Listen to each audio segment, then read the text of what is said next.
DJ007 here with another episode of D&D style RPG. We are on episode, I want to say 15? Episode 15, I think.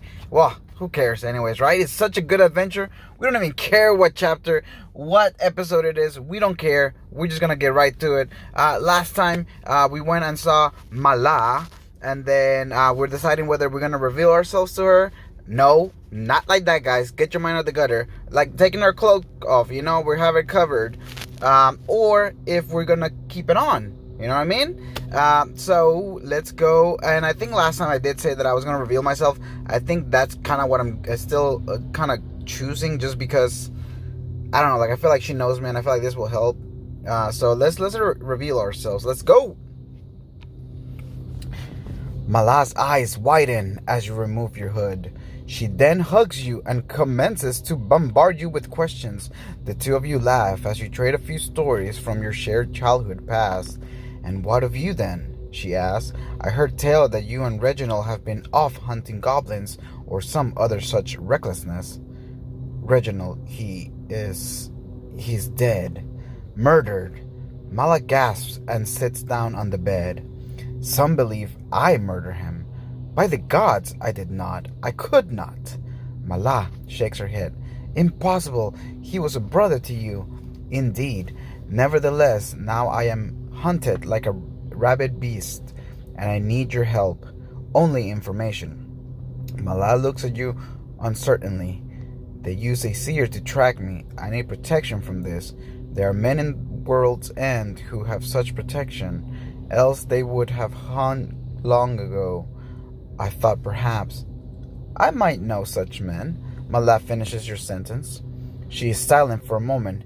"Such information is... I want to help you, only perhaps someone else could," she stammers. "You must understand that such men would do awful things to me if they learn I spoke of them. And these are dark times. Some of the priests say that a great evil has been awakened and now stalks our streets, conspiring with other rotten souls, growing stronger. Mala has not survived in Newgate this long by blabbing about her criminal acquaintances. You believe you will have to do something to convince her. What do you do?" Alright, so this one's tough because she's her friend. So I don't want to use charm on her, but I also don't want to lose 15 gold. Oh gosh, that's such a tough choice. I also don't want to threaten her. I feel like just because we grew up for so long, I don't even think charm her would work. So I'm gonna see if maybe I think she wants money. So we're gonna bribe her this time. Oh, I have 1 gold left though. "By the gods, I swear to any perilous secret you reveal to me will be kept by me forever, even under torture or slow death." You gently take her wrist, turn her palm up, and press 5 gold coins into it. "With this, I would like you to get something pretty for your daughter, Alephis. Then, 10 more if you can help me." You jiggled your money pouch. Mala frowns, but her eyes betray interest. She pauses and says, "Lay out a dozen such coins on the bed, and then I will tell you something I hope not to regret." You spread out the coin as instructed, and she begins. "As a wizard, you must know that only magic can protect you from the scryer's crystal ball. There are charms, ordinary-looking items such as brass bracelets or even a golden tooth that ward those who do not wish to be found. Do you know where I could buy such a charm?" "Ha! You had better have more coin than that little bag can carry." She chuckles while pointing at your money pouch. She knows I'm broke. She knows I have 1 left, guys. That's so embarrassing. Maybe she'll give me someone back. "In any case, I do not know who sells such things. I only know of a man who wears one." "And that man is?" you ask. Mala puts her hand over the coins on the bed. "He is known as Gorgon, although I assure you he is human." Her eyes lower as she says this. "He has boasted to me of his warden charm, a worthless-looking copper ring on his right hand. You have her tell you as much as she knows about Gorgon and his gang before allowing her to pocket the money. Since you have rented a night room with a bed, this might be a good place to rest and regain some measures of your strength. On the other hand, can you trust Mala? What about anyone else that knows you are here? What do you do? We're gonna rest. Our life is low, mana is low, so we're gonna take a rest on this one. Bam. Alright, so we're back to 14 life, back to 10 mana. Our pouch is still 1. That sucks. But our morale increased by 2, so that's awesome. Yes, rest, sleep. Mala says after you tell her your intentions. You're a battered and tired one. Allow me to quietly lie on the bed to keep you warm. It really was for the information you paid the gold, not the usual reasons money is exchanged in this place.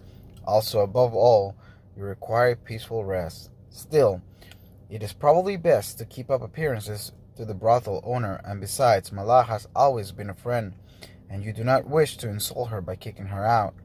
She is true to her word on not disturbing you, and you find her cuddling warm and comforting as you drift off to sleep. A few hours later, as you prepare to leave, Mala hugs you again and kisses you on the cheek.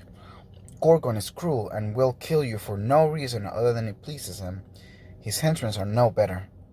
You nod, put your hood back, and walk out the door. Night has fallen by the time you reach the district where Gorgon's gang is based. Mala did not know whether Gorgon would be here or out elsewhere, up to some villainy. You wonder if it might be wise to come back here in the morning. If Gorgon is like the few thugs and thieves you've known, he is more likely to be asleep at home during the day.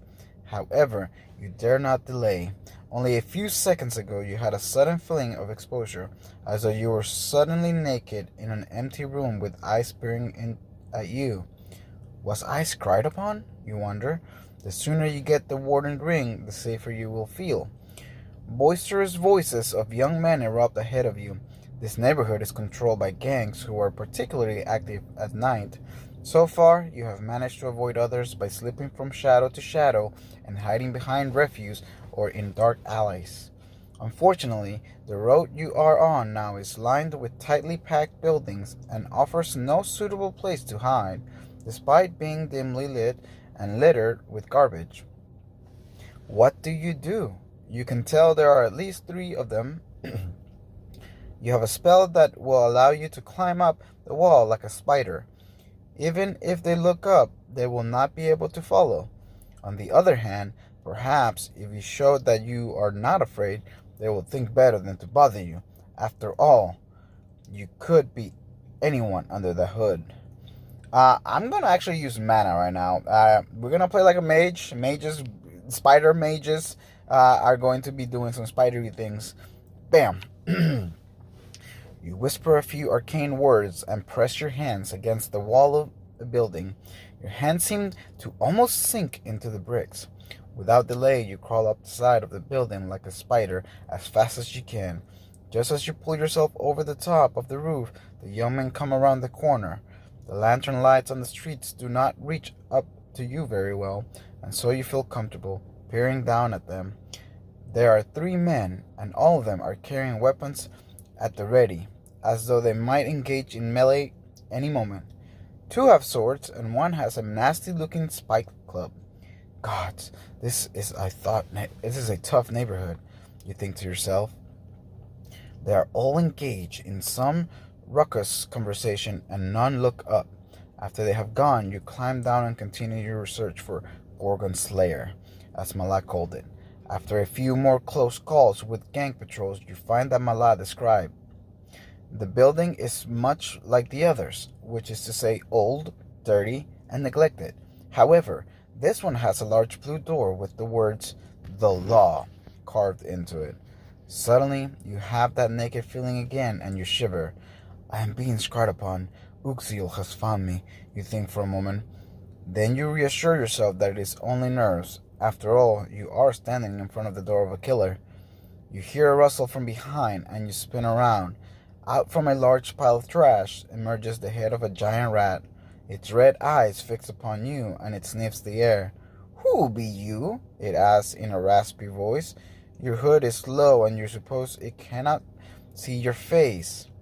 The thing stands up and you see that it has a body of a man with long rat tail. Oh, that's pretty good looking, not gonna lie.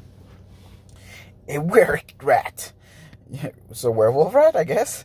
A were-rat, you realize with shock. Allah warned you that Gorgon may employ monsters to guard his hideout. From what you understand, were-rats are more cunning than most people and are fast and thoroughly evil. You notice the glint of steel in one of the were-rat's hands. You wonder if you could use an illusion on yourself to impersonate one of Gorgon's thugs. On the other hand, a charm spell might be simpler. Finally, you could just blast the rat with flames. You imagine rats don't like fire. Not many do. What do you do? Alright guys, this one's going to be a really tough decision. I am going to stop the video here just because we're at the 11-minute mark. But we're not going to be able to talk our way in. I don't think we're like grew up in the streets like that. Charming it, I always feel like charm only works on female. That's how it should work. Or I guess in the opposite sex. But impersonating a thug, we haven't really seen a thug, so I guess it doesn't work. You know, back in the beginning, it only the illusion is only as good as something you have seen. It's always better if you've seen it before. Burn it, I feel like that would be too loud, but I feel like that's the best option. But I also don't want to spend 4 mana. So I'm gonna think about this decision, guys. I hope you guys think about it too, and then let me know in the comments what you think I should do. And then if you know, I might do what you say. Who knows? But again, thank you guys. Don't forget to do the YouTube things. I really appreciate you guys as usual, and I'll catch you guys on the next one. Thank you.